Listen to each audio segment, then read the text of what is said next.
Želám vám príjemný a dobrý deň, sledujete vysielanie bez cenzúry, sa pýtate, na čo je tu tento kufrík, jednoduchá odpoveď, aj ja idem bojovať proti korupcii.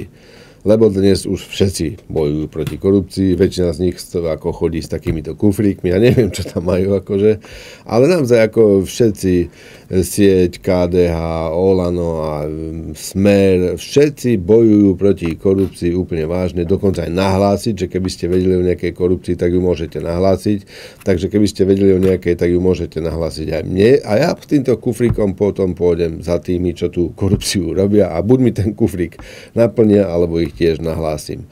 A prosím vás pekne, keď budete vidieť veľké billboardy, že napríklad, ja neviem, aj Široký a Paška bojujú proti korupcii, tak tu už je jediná ako nádej.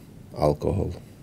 No nechce pivo, ja nenutnilo piva. Liguere!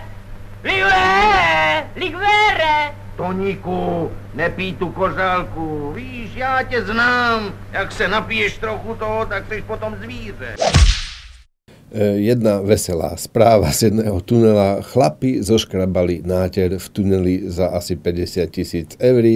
Dobre, ale to nebol len taký hociaký náter, to bol mrazúzdorný, špeciálny proti grafity, ako zmývateľný. A chudáci chlapi, vo štvrtok ich tam poslali, 3 dní škrabali v tuneli náter. 3 dní, no strašná robota v tuneli, si predstavte, ste a škrabete v práchu, robota. A po 3 dňoch chlapi vyšli z tunela a tam ich čakala polícia a povedali, že pôjdu na 3 alebo 8 rokov do basy, lebo to vraj nemali robiť. Tak ako vážne v tomto štáte sa už ani neoplatí robiť, dokonca tu sa lepšie oplatí kradnúť, ale to už vieme dávno všetci. Ale zoberte si tú situáciu, že 3 dní robíte v tuneli, potom vyjdete von a povedia vám, že môžete ísť do basy. A ja si to neviem predstaviť, lebo najprv išla partia chlapov do toho tunela, čo natierali, tam tie nejaké nosníky aj touto drahou farbou a za nimi išla partia chlapov, ktorí ten náter brúsila. Ako. A teraz to krásne, že viete, ako sa budú vyhovárať tí chlapi, logicky povedia, však nás tam poslal majster, nie? Tak sme to urobili. Majster povie, ale však mňa tam poslal vedúci, tak pôjdete za vedúcim. Ale mne to tam tí z firmy povedali, jeden na druhého, krásne to teraz budú hádzať a zase najväčší blbec bude ten chudák úradník v tej firme, čo bude sedieť a možno ani o tom nevedel. Netvařte se tak blbě! Já si nemůžu pomoct. Já byl už na vojně superarbitrován pro blbost. Já jsem úřední blb. Ak dovolíte teraz trošku vážnejšie, lebo fakt som čítal správu ako žiadny bulvár normálne z TASRu, že o 15 rokov v tejto krajine už nebude mať kto robiť na dôchodky a dôchodcovia tu budú žiť na hranici biedy. Ja už mám taký smutný pocit, že tak žijú teraz, tak už fakt neviem, aké tu bude o 15 rokov, keď už to len to bude potom na hranici biedy. A zachrániť, hneď tá správa píše, zachrániť by Slovensko mohli imigranti a Rómovia. A úplne vážne to tak píšu, taký malý detail, že muselo by sa im chcieť robiť, viete, aj teda tým Rómom, aj tým imigrantom, čo sem prídu, lebo už teraz tohto roku by sme mali prijať niekoľko a vlastne za 15 rokov by už ich tu teda mohlo byť logicky niekoľko tisíc.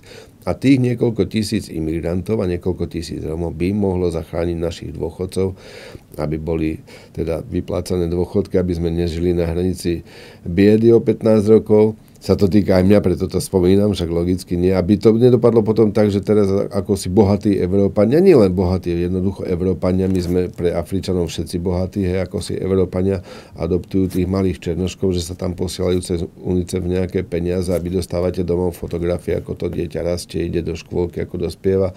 Aby to nebolo potom také, že bohatí Američania si budú môcť adoptovať ako smutného slovenského dôchodcu a tiež budú dostávať ako také pekné fotky, že aha, dneska mal rezen, ten Snopko dostal rezen, si predstavte, ryžu dostal, dneska nemá sa až tak zle. Čierny humor, o 15 rokov, kto vie, povieme si. No, keď sme pri tých imigrantoch, ešte jedna vážna správa, iste viete, že maďarský premiér Viktor Orbán, on dosť je taký rázny proti tomu, nechce proste žiadnych imigrantov, že už ich majú ako dosť v Maďarsku od vojny v Kosove a tak. A premiér Viktor Orbán ešte pritvrdil svoj názor, si predstavte, a doslova povedal, že multikulturalizmus znamená spolužitie kresťanstva a islamu či ázijských náboženstiev. Urobíme všetko preto, aby sme Maďarsko pred týmto uchránili. To povedal maďarský premiér Viktor Orbán ako úplne vážne, lebo vidí, čo sa deje vo Francúzsku a v takých krajinách, kde si pustili islám až veľmi. A hneď vyšli na to do ulic ako Maďari, mladí ľudia, predpokladám, a začali sprejovať steny a billboardy a nápisy také tam dávali, že neberte nám prácu, choďte domov, nechceme tu Libanoncov.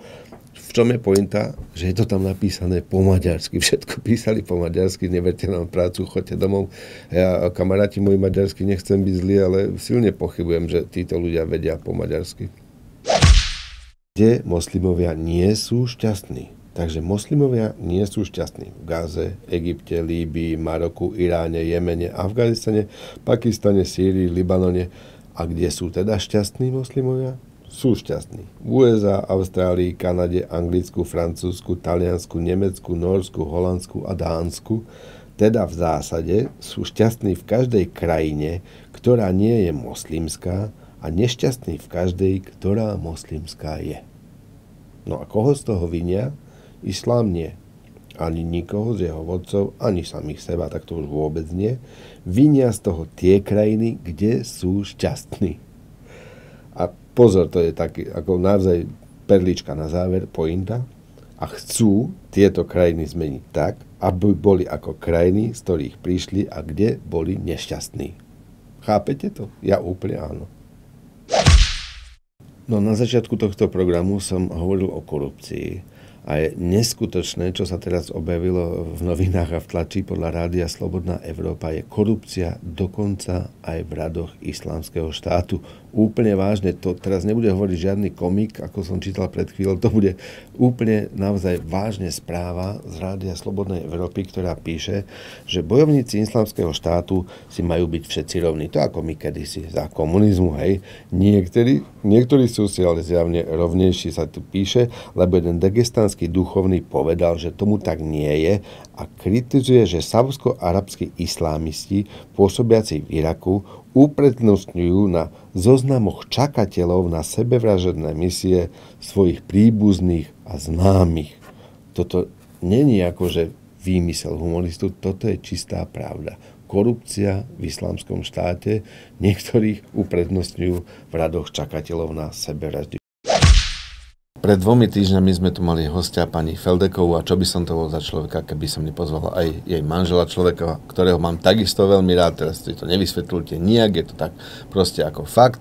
Pán Ľubomír Ferdek, veľmi pekne ďakujem, že ste si našli čas. Neviem, či treba predstavovať básnik, prozaik, dramaturg, prekladateľ, proste človek. A pozor, študoval na pedagogickej fakulte tu v Bratislave, tak ja si musím veľký pozor dávať, čo poviem zo Stredného Slovenska. Ale máte to doma zo Stredného Slovenska, tak ste zvyknutí občas na tieto také... Samozrejme, študovali aj Stredoslováci a nejaký významný aj. Napríklad?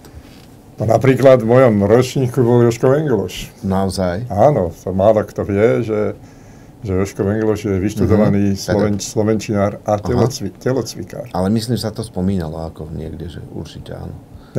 Nedávno sme sa stretli v Národnom ústave srdcovo-cievnych chorôb. Dobre. Ja so ženou, on so ženou, lebo takých ľudí, čo tam chodia, treba už vodiť. Potom moja žena povedala, že mala som taký pocit, že ste psíčkovia. A že my manželky vás takto vodíme. Pán Feldek, dám takú istú otázku ako vašej manželke pred 2 týždňami. Vlastne niektorí naozaj, počujem to dosť často a za komunizmu bolo lepšie a podobné reči, ale vaša pani manželka povedala, že vy mi to lepšie povedali, ako to vlastne bolo v tej dobe. Vy ste podpísali niekoľko viet, to je známe. Čo sa potom dialo v vašom živote? Tí eštebáci vám asi chvíľu nedali pokoj však. No, za komunizmu mohlo byť niekomu lepšie, v niektorých povolaniach mohlo byť lepšie, ale v povolaniach, ktoré pracujú za slovom, ako vy alebo ja, bolo horšie, lebo jednou zo základných črt komunizmu a každého totalitného režimu je nesloboda prejavu, nesloboda slova. Ale zase by som to neprehánal. Tí ľudia, čo za komunizmu nič nevytvorili a vyhovárajú sa na komunizmus, nehovoria celkom pravdu. Áno. Pretože tá nesloboda slova vlastne je impulzom pre metaforický štýl, pre narážku, pre pre vynaliezavosť, takže najväčšie diela v dejinách ľudstva vznikli v nie celkom slobodných režimoch. Myslíte si, že za Shakespearea bola nejaká väčšia sloboda, alebo za Danteho? Nebola. A za toho komunizmu tiež vznikli nádherné, trebárs Formanové filmy. My sme sa nedávno pozerali na znova, už po neviem koľký raz, na Lásky jednej plavovlásky, ako tam tie dievčatá hlasujú, že budú lepšie.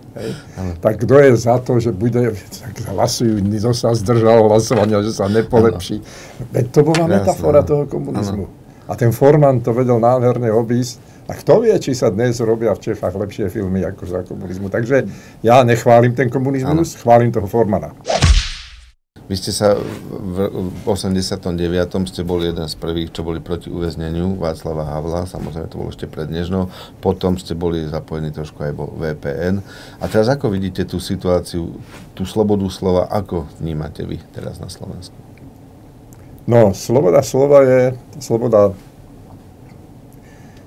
je vždy aj sloboda. V tom je ten paradox, že za toho socializmu ona síce pravda nepísala pravdu.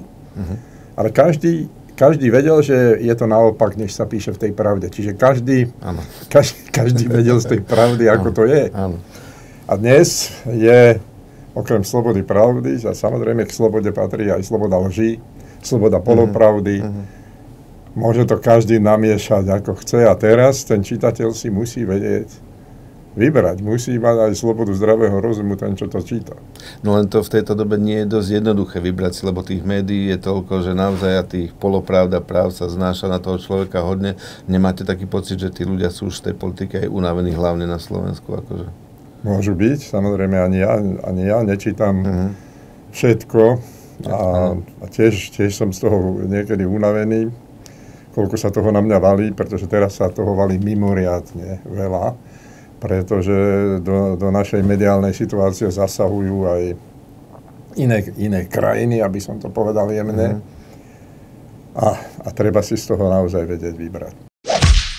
Žiaľ Bohu, doba je dnes taká, viete, že naozaj som to hovoril pred 2 týždňami, poviem niečo o voľbe predsedu NKU, klikne si 100 ľudí, poviem niečo o bláznovi na diaľnici, klikne si 1 000 000, hej, tak s vašou pani manželkou dali sme trošku bulváru. Ja som sa jej opýtal, že teda 5 detí z Oravy, že či to preto, že tam bola skoro tma. Ona povedala, že to sa nedialo na Orave. A už máme bulvár, tam bol hneď titulok, sme mohli dať, že to sa nedialo na Orave. A vás teda do toho bulváru, kde sa to dialo, sa opýtam. Podľa toho, na čo sa pýtate. No my sme sa zoznámili veľmi zavčasu. Ja som už poznal, keď mala 16. A ešte toto mi povedala, že ona má preto 5 detí, lebo ste nechceli, aby mala dobrú postavu. Je to pravda? Takto vás tu naškla. Normálne. Ja si myslím, že to nie je pravda, lebo my sme mali veľmi dobrého profesora Pontiucha, u ktorého ona rodila rada, lebo aj on bol z Oravy. Ona rada rodila? Rada rodila, to bolo... Rada rodí, niekto rád radí, niekto rád rodí. Takže a ten hovorieval, že ak si pamätám ten jeho výrok, že tehotenstvo je jednoznačne kladná, ale neviem, či pal indikácia alebo niečo podobné. Proste to prospieva ženskej kráse.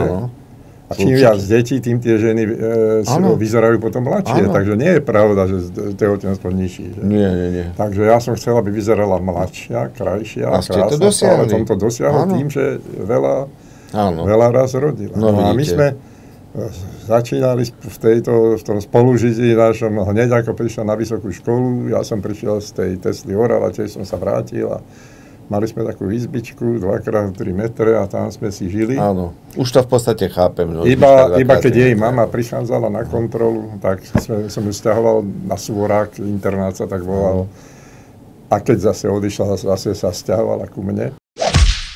Pán Feldek, krásne sa s vami rozprával, naozaj veľmi pekne ďakujem, že ste si našli čas, ale to isté, čo pre všetkých hostí, platí aj pre vás. Relácia bez cenzúry, na záver, úplne slobodne, čokoľvek, na akúkoľvek tému, záverečné slovo je vaše, nech sa páči. Ja neviem, čo by som povedal, ale keďže mám taký program, dá sa povedať, Feldekovci vo Večku a mali sme tam nedávno Dominiku Cibulkovú. A ona prišla o badlách, pretože práve bola po operácii.